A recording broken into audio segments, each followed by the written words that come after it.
My stepmom kicked me out of my own house while my dad was away on a business trip. But when he came back early and found me living in my car, he was furious, and now she's begging me to stop him from filing for divorce.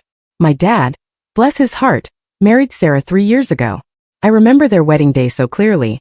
He looked so happy, and she seemed like this perfect new piece for our little family. At first, she was fine. Not exactly warm but civil. She tried to include me, even suggested girls' days. Looking back, it was all an act, a performance for my dad. The mask started slipping almost immediately after their honeymoon.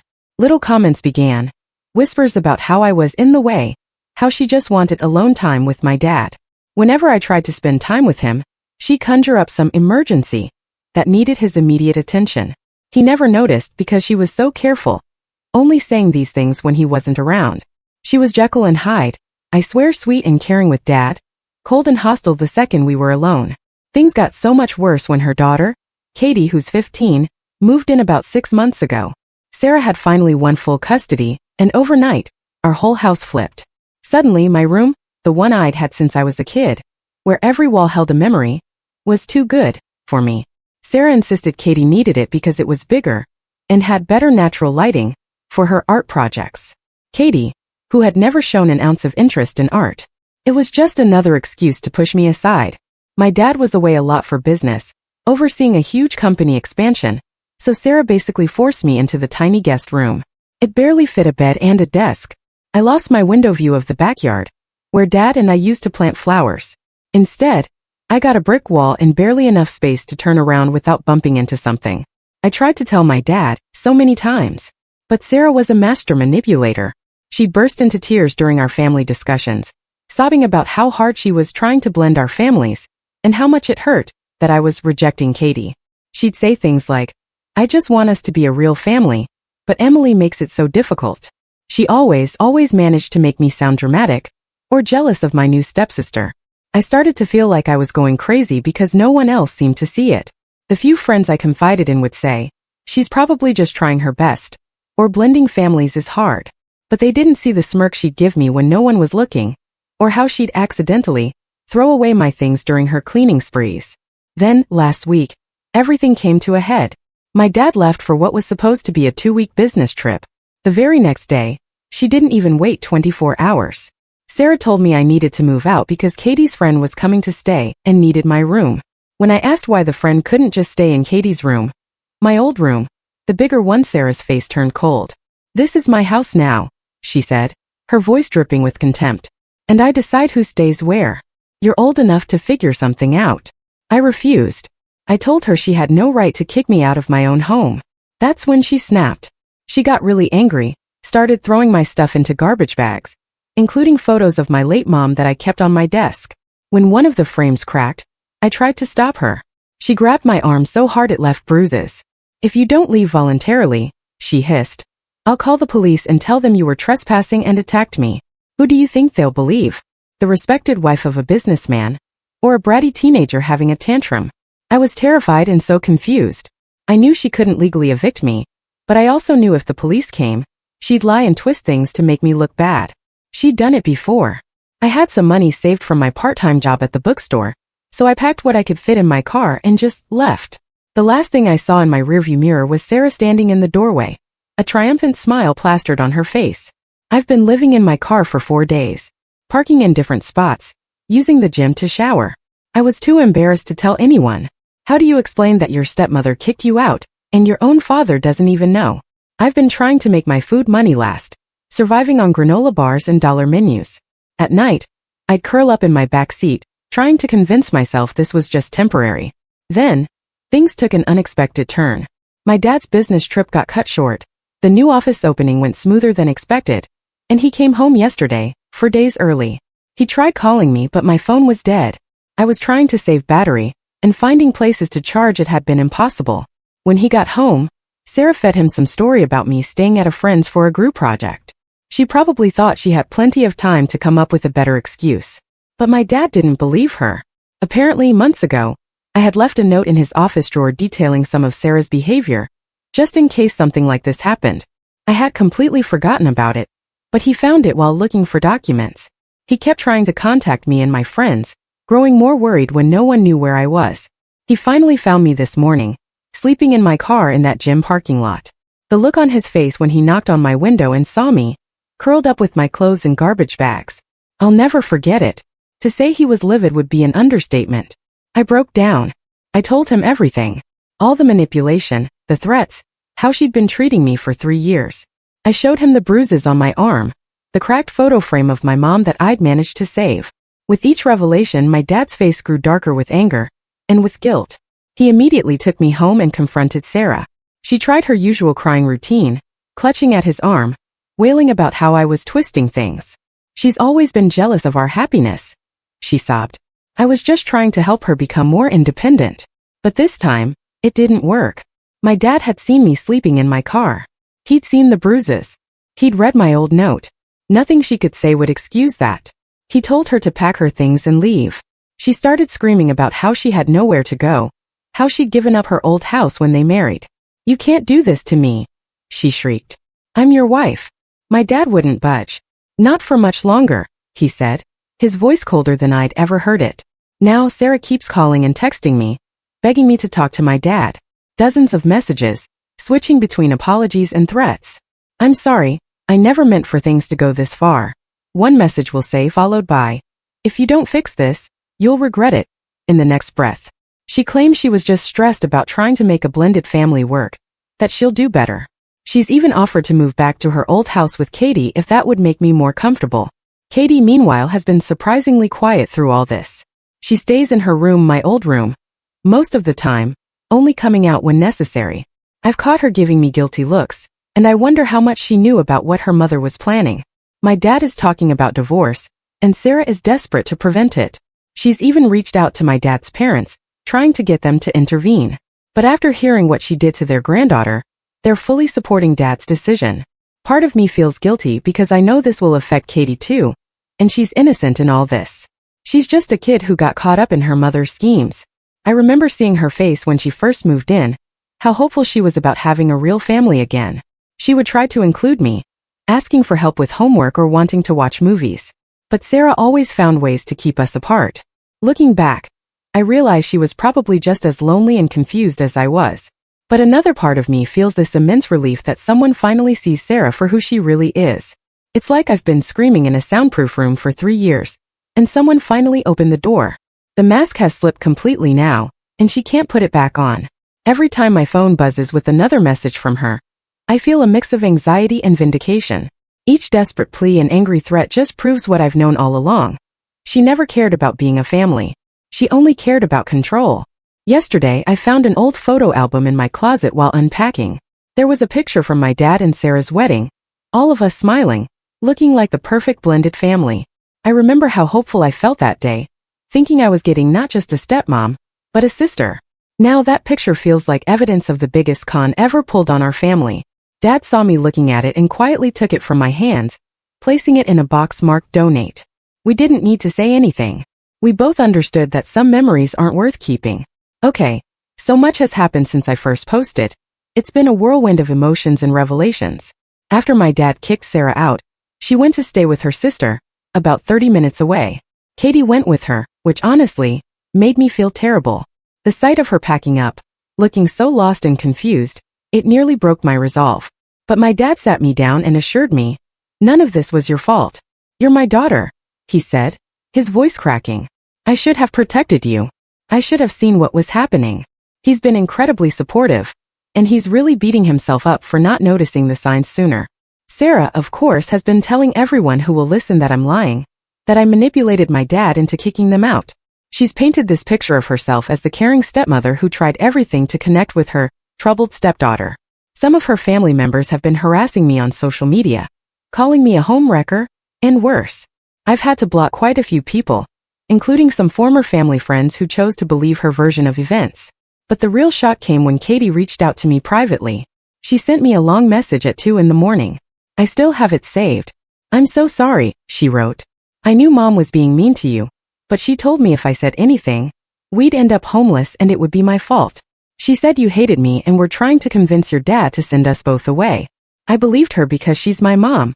You know? She's always been like this. making herself the victim and manipulating everyone around her. I should have said something sooner. Reading Katie's message made me just cry. All this time, I thought she was part of Sarah's campaign against me, when really, she was just another victim. Sarah had been playing us against each other, making sure we never compared notes or realized we were both being manipulated. My dad has already contacted a divorce lawyer, one of the best in the city. When Sarah found out through her sister, she showed up at our house unannounced. It was around dinner time, and we were sitting down to eat when we heard screeching tires in our driveway. Sarah burst through the front door. She still had a key, which we hadn't changed yet, and started screaming about how I'd ruined her life. "You ungrateful little," she shrieked, her face red with rage. "I gave up everything to be a mother to you."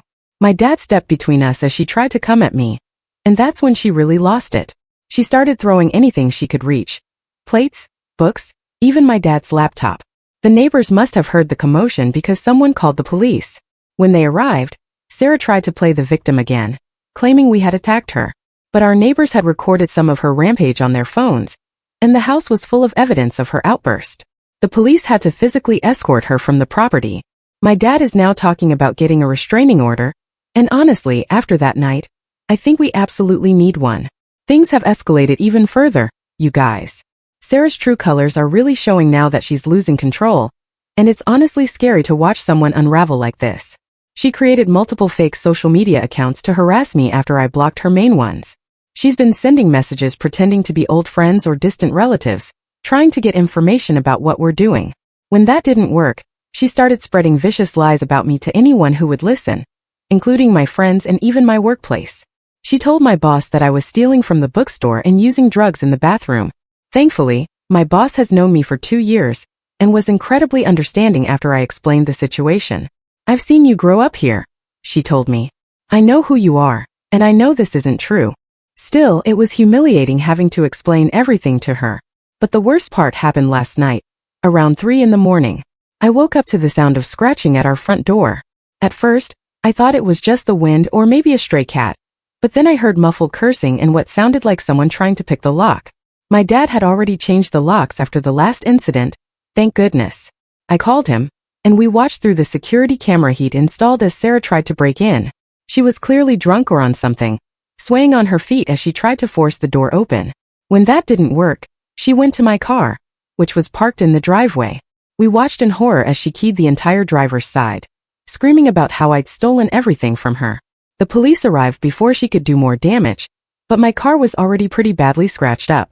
They arrested her for vandalism and attempting to break and enter. The look she gave me as they put her in the police car sent chills down my spine. It was pure hatred. The real breakthrough came after Sarah's arrest. Katie called me, crying, finally ready to tell us everything. She's now staying with her biological dad and has completely stopped defending her mom. She showed us text messages where Sarah was pressuring her to lie to the police and say she had seen me damaging my own car to frame Sarah. "Tell them you saw her do it," Sarah had written. "If you don't help me, we'll lose everything. Do you want to be responsible for ruining our lives?" Katie refused to lie, and that's when she decided to go stay with her dad. She's talking about going to therapy to deal with her mom's manipulation, and her dad is fully supportive. It turns out he suspected Sarah of being emotionally abusive for years, but could never prove anything in court. It's been 2 months since my last update, and I can finally say things are looking up. The constant anxiety I've been living with is starting to fade, and I'm beginning to feel like myself again. The divorce is proceeding quickly due to Sarah's recent behavior. My dad's lawyer says her arrest record and the police reports will make it hard for her to contest anything. She's still trying to claim half of everything, including the house that my dad owned before they married, but there's a solid prenup in place. Apparently, Sarah had tried to get my dad to destroy it last year, claiming it showed a lack of trust, but he had refused. Katie has been seeing a therapist and is doing much better. She's opened up about years of emotional manipulation from her mom, and it's heartbreaking to hear some of the stories. She and I have actually grown closer through all this. We meet up for coffee sometimes and talk about everything that happened. It turns out we were both victims of Sarah's manipulation, just in different ways. She would tell each of us lies about the other, keeping us suspicious and isolated, so we couldn't compare notes. Sarah was ordered to attend anger management classes as part of her plea deal for the vandalism charges. She's also been served with a restraining order that covers both me and our house. She tried to fight it in court, but the judge only had to review the security footage from her break-in attempt to grant the order. Her sister finally stopped enabling her and convinced her to seek professional help after seeing the footage herself. My dad and I have been going to family therapy together. He's still dealing with a lot of guilt, but we're really working through it. Yesterday, he broke down during a session, apologizing for not believing me sooner. I was so desperate to believe I'd found happiness again after your mom died, he admitted. I ignored all the red flags. Our relationship is stronger than ever now that Sarah's influence is gone. We're learning to communicate better and trust our instincts when something feels wrong. 6 months have passed since this nightmare began, and I can finally say it's over. The dark cloud that was hanging over our family has lifted, and we're all moving forward with our lives. The divorce was finalized last week. Sarah didn't get nearly as much as she wanted, thanks to the prenup and her documented behavior. She tried to claim that my dad had coerced her into signing it, but her own text messages to friends, bragging about marrying a wealthy man, proved she knew exactly what she was doing. She's moved to another state to start fresh, according to Katie. Last we heard, she's telling everyone she's the victim of a conspiracy between me and my dad. Katie is thriving now that she's living with her dad full-time. She's in therapy and doing well in school. She even made the honor roll last semester. We've maintained our friendship and actually consider ourselves real sisters now, ironically, closer than when we lived together. We have weekly coffee dates where we can talk about anything and everything. Sometimes we even laugh about how Sarah's attempts to drive us apart ended up bringing us closer together. My dad has recovered from the guilt and betrayal. Our family therapy sessions helped us build better communication, and we're both more aware of red flags in relationships now. He's even started dating again, very casually, and is much more careful about who he brings into our lives. He runs everything by me now, making sure I'm comfortable with any changes that might affect our family. As for me, I'm starting college next semester and moving into the dorms. My dad wanted me to stay home, worried about letting me out of his sight after everything that happened, but I convinced him this was something I needed to do. It's a new chapter in my life, and for the first time in years, I feel truly free. This experience taught me a lot about standing up for myself and recognizing manipulation. I'm so grateful for the support I received here, and I wanted to give you all this final update. Sometimes the family you choose is better than the family you're given. Katie and I are proof that good things can come from bad situations if you're brave enough to stand up for what's right. We've learned that blood doesn't always mean loyalty, and that sometimes the worst betrayals can lead to the best discoveries about ourselves and what we're capable of surviving. Thank you all for helping me through this difficult time. Your support gave me strength when I needed it most, and your advice helped me see that I wasn't crazy or overreacting. Every time I doubted myself, I would come back and read your comments, reminding myself that I deserved better than what Sarah was doing to me. Last week, I was helping Katie move some of her things into her dad's place, and we found an old diary of hers. She let me read an entry from right after they moved in with us. Maybe this time Mom will be happy, she had written. Maybe this time we can be a real family. It broke my heart because I had written something similar in my own journal when Dad first started dating Sarah. We were both just kids, wanting to be loved, and Sarah took advantage of that in the cruelest way possible. But you know what? We're stronger for having gone through this. Katie and I have the kind of sister relationship that Sarah tried so hard to prevent. Dad and I are closer than ever, and we've learned that honesty and trust are more important than keeping up appearances. Even Sarah's sister reached out to apologize for not seeing the signs sooner, and she's become something of an aunt figure to both me and Katie. I won't be making any more updates, but I wanted you to know that there are happy endings, even in the darkest situations. Trust your instincts, stand up for yourself, and don't let anyone make you doubt your own reality. Family isn't just about blood or marriage certificates. It's about love, trust, and having each other's backs when things get tough. Sometimes the worst experiences can lead us to the best people in our lives. The truth has a way of coming out in the end, and when it does, you find out who really deserves to be part of your story. For anyone going through something similar, don't give up. Your happy ending might be just around the corner, even if you can't see it yet.